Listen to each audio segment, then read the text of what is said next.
Our pepper plants are dying because of extreme heat and they're just drying out. As you can see, this one did not make it. This one is thriving. This one is dying. And so today, my girlfriend and I and a couple helpers are gonna be laying tons of irrigation pipe throughout all of our vegetable fields. It's gonna be another hot one today, just like it's been for the past 3 days and how it's gonna be for like the next week or so. It's almost getting to be too much, and like we're used to it out here like every single day. Like if we're out planting or anything in it for more than like 4 or 5 hours, I mean, your body physically just can't take it anymore. You got to get out of the sun. Thank God for these hats. These are like the best things ever.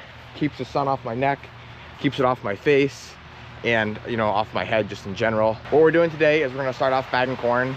We've actually been selling out of that very quick lately. But first things first, every day we got to check on our cabbage first thing, because obviously this dries out very fast. This is going to be the next thing that we're putting into the ground. A bunch of cauliflower, cabbage, broccoli, all that kind of stuff. Over here in number 1, the only flowers we have are these little planters here. I think this is for my sister's bridal shower in a couple weeks. And then down here we have the potted petunias, which is for my brother's baby, their baby shower that they're going to be having. And so that's all we have for the flowers, besides a couple mix and match right there. And then over here, if you've been following along, is all of our late season and last batch of the cole crops.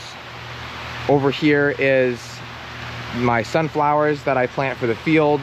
We're just starting them off in the greenhouse, and then we'll plant them just like we do everything else.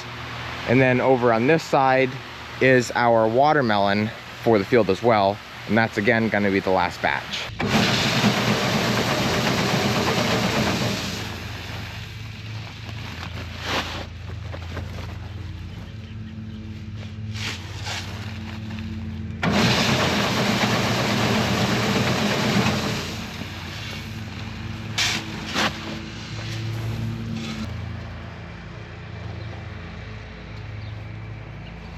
Might do a couple extra.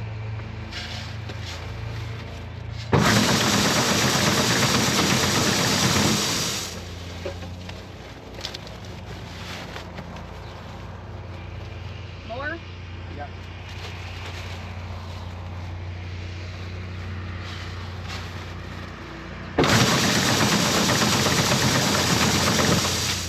So we just finished bagging. Dad's weighing, Sammy's tying. We already have like 38 done or something close to that. Weighed and tied. All these are already weighed. And then Sammy will drop down and tie them, and then I'll throw them up on the truck.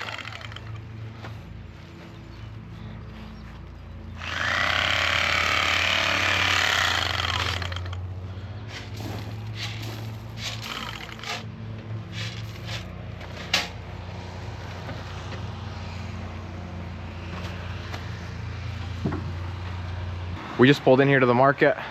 Gonna start unloading. We have 2 pallets here.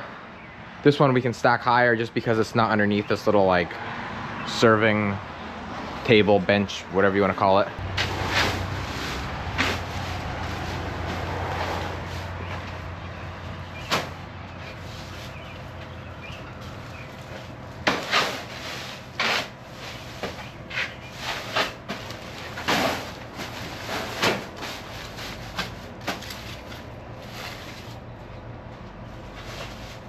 Sammy and I have now moved in here to the high tunnel. Yet again, they've outgrown where they were supposed to. And so they're starting to bend again. We don't want to really be handling them too much in this hot heat, but maybe tonight or tomorrow morning we'll get in here. Wow, look at that tomato. Holy cow. Oh my gosh. It's the size of your head. That's crazy. That's honestly the biggest tomato I've ever seen picked, I think. We've been watering them every single day in this 90 to 100 degree heat just because we're afraid that they can't handle it. Even though they might not need it, we want to just kind of cool the plant down. And so that could be also the reason why they're growing so much. But we got to get these tied up, like I said, as soon as possible. But right now what we're doing is just in here to pick 15 to 30 nice sized tomatoes. Not really red, but just green. And so we're gonna just look for the biggest ones we can. Also, it's gonna be good to get some of that weight off the plant because they are just almost too big. Like, I can't believe the size of that tomato. Like, that's freakish. That's crazy.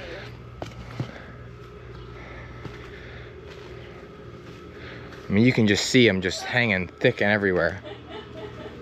And here's a really nice cluster. Sometimes they get so intertwined that you can't actually, yeah, I can't even get that one. The string has actually grown into it along with the stem. So I'm gonna let that one be for now. This one again is trapped in there. Oh my goodness. That's another freak. Holy cow. I got one almost the size of yours. Look at this one I just had.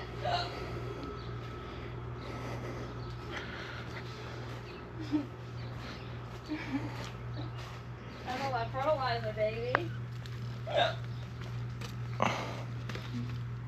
Even those suckers. Look at all the tomatoes.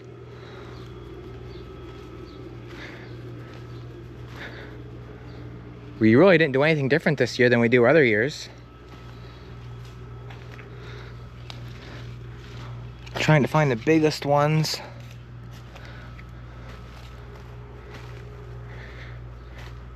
We said I keep pushing the water to them. I actually might pick this one. I'm not seeing it with it. Yeah, I'm picking it. So now we come out here to the garlic field and we're gonna just pick some for the farm market, just like we were doing with the tomatoes. It actually comes out very hard. And if we were gonna harvest it like mass production, like when we're gonna just pull all out of the ground, I would either have a fork or have an actual digger. But because, like I said, we're only harvesting 20 of them, I think this is gonna be just fine. And then we're just gonna lop that off, because what's everybody gonna do with the giant stem? And so that's what it looks like right there. A lot of the roots actually pulled off in the ground because it's so dry, but the garlic itself is very nice. You can actually take that dirty layer right off. And we might do that with the hose, I don't know yet.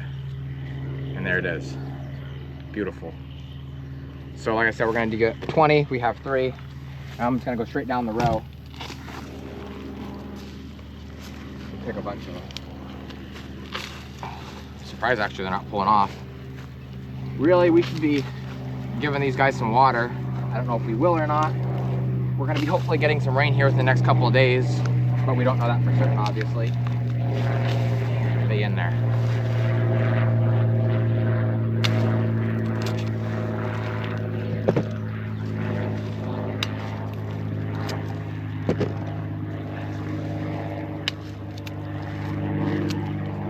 I came out here now to the pickle patch, or soon to be pickle patch. We had a section of the row that we never planted. We just ran out of plants, we didn't need to fill it. And so I decided to plant dill in the plastic. Up here, I actually just weeded one of the rows of 4, but the dill is doing great. It's just got a ton of weeds. So this is the row I just did. Obviously you can see how nice it is. And then these right here, here, and one over here are the other 3 rows, and you can barely see the dill in between it. The dill is growing fine, it just needs to get weeded. But my theory is, if I plant it here in the plastic, you know, it's still gonna get weeds, but it can't get as many, or at least I'm hoping not anyway. So I just went through with a knife and kind of scored it, and then I'll take my spade hoe and I'll go down through just like I did over there in the first patch of dill and make my groove for the dill to lay into, just like that. But as you can already see, the problem I think I'm gonna run into is the wind is gonna try and grab it. So I tried throwing some rocks on it. You know, once I go through, I'll throw some more dirt on it and hopefully that keeps it down. If it doesn't do good, worst comes to worst, I will just rip the plastic up and, you know, leave the dill in the ground, obviously. But I'm hoping the plastic will stay there. Surprisingly, the dirt underneath the plastic here is actually still pretty wet, which is awesome, considering how dry it is outside and hot.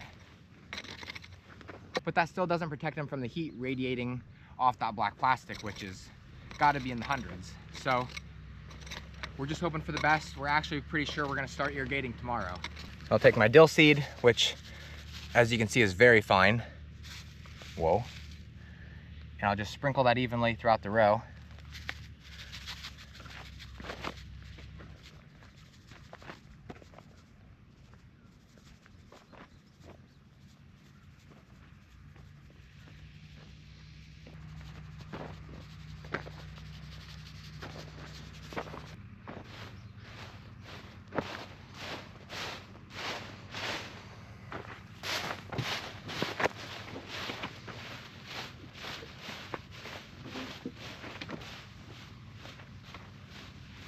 And that's it.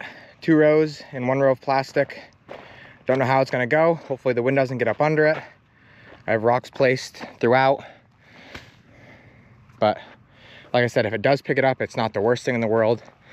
The only thing I am gonna do is really cover it heavy with rocks right here, because we are gonna be putting some tomato plants in, and I really don't want that to pick up past this point over here. I'm walking down to the farm here right now. It's a beautiful morning. We're starting a little bit earlier today because it's just been so hot, especially around like 2, 3 o'clock, and you can't even bear it. So we want to start laying irrigation pipe through a couple of the different veggies. That way we're not doing it in the dead heat, because it almost gets so hot to the point where you can't even touch the pipe, it burns your hands. So we want to get this job out of the way. Our dad's got the shield sprayer hooked up to spray between the plastic. We have the case hooked up to the water tank because we're gonna be pulling plants and hopefully planting cabbage within the next couple days. And then I guess my only option to take for pulling the irrigation wagon is the 4230.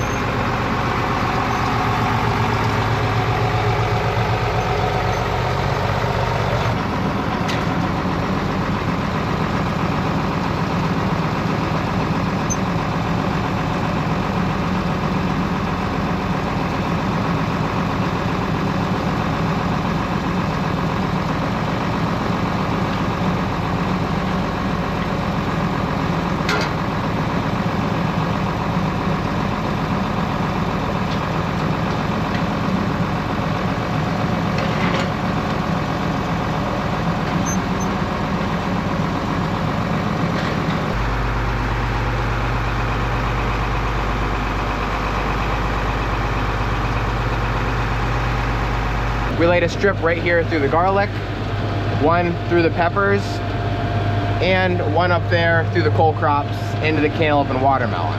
So that was actually a really big deal. Now we just gotta get the rainbirds in and start pumping the water. We don't really like to water during the day, especially when it's gonna be so hot, because I don't remember the actual percentage, but like almost half of it evaporates before it even hits the ground. And so you're doing a lot better job, and it's a lot more efficient to do it either right before dark or, you know, when it's dark. So unless Dad, you know, changes his mind, that's probably what we're gonna wait for. But I do know that some of these peppers are really starting to wilt down.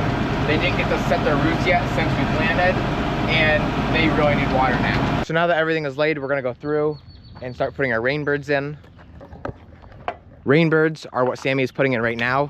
This is basically the sprinkler. And how it works is there's a hole in the pipe where we can either have a cap so no water comes out, or we can have a rainbird. And how it works is once the pressure starts flowing through, the water comes up through this shaft and emits out through this hole here. And as it goes, it makes this thing flap, spinning around in circles, watering an entire circle 360 degrees. And we have this every other pipe. That way we have no skips in the field. Everything from here all the way out to those woods will be watered. So what we're gonna do is Sammy's gonna go out through and start putting these rainbirds in for me. I'm gonna go through with the wrench and tighten them in, just because we don't want them flying out once we start getting pressure. I don't know the exact PSI, but I can tell you that there's an enormous amount of pressure going through these pipes. And if something blows out, like one of these white caps or that rainbird, you're not getting them back in without shutting down the whole line and taking a lot more time. We finished up with the irrigation pipe and went for lunch. And what I'm gonna work on now is this whole ditch I have right here behind me. We were having trouble with our drain. We had a tree here, and actually the roots grew up our drain pipe, clogging it. We couldn't get anything loose, and eventually it was just backing up right there where the downspout comes down. And obviously we don't want that water right there around our house and foundation. So then we had a guy come and he dug a ditch for us, as you can see, about the depth of what the pipe was. And now what we're doing is we're replacing that sewer and drain pipe with Schedule 40. That way we almost never have this issue, or hopefully never have this issue again. I was having a lot of trouble getting pipe fittings just because this, like I said, is sewer and drain. This is another drain pipe coming, I think, from our garage, and obviously this one comes down from the roof, and then they meet up into a Y, and then they come out with one pipe. And so I'm trying to find a fitting to fit both, but now I'm just gonna run this one all Schedule 40, and I'm trying to find an adapter to fit the Schedule 40 to the drain. I didn't really find what I was exactly looking for, but I did find this called like a Fenco or something close to that. And anyway, yeah, or Fernco. And so all this is supposed to do is just go over top both pipes. Then you tighten down the hose clamps and you're good to go, or hopefully you are anyway. And then, like I said, I'll meet them up and run it down the ditch. That's gonna be the easy part. This is the hard part because I just have some digging to do and get everything to fit together right. So I got it dug out, got the bad chunk cut off, which was the little piece right there by Daisy. Got my Fernco on there. And so now I'm just trying to get everything to match up. That way it's just like it was before, but it's definitely not real easy. So I just got everything dug out up to the gutter. Dad went down and got the fitting to go from the gutter to the 3-inch Schedule 40. Now he's finishing gluing up the whole assembly down to here. And then the easy part is just running all the sections all the way down to the end.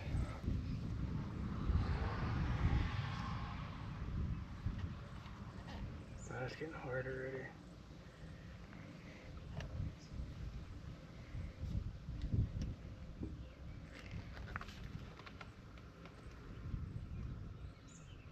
Yeah, but it doesn't do you any good because you turn on sweat anyway. That's okay. It'll make me feel better for a while. 4:25, and what time are we meeting? 6:30. 6:15? 6:15. Oh. We just finished up. There it is. Turned out awesome. And then right here at the end, just because sometimes we get really hard rains and we don't want it to back up in our garage, we didn't finish it off. Like you can see this graded end on the end, but we're actually gonna put a Y so it can disperse water, you know, from 2 different directions. Hopefully that'll make it better. I don't really know, but it's not like it's gonna be that much more expensive, even if it doesn't help out that much more. So now what we gotta do is just push this back in, which will be a different day. Kind of just wanna let that sit in there, let all that glue dry nice and hard, and then, you know, we'll go about covering it, seeding it, strawing it, all that kind of stuff.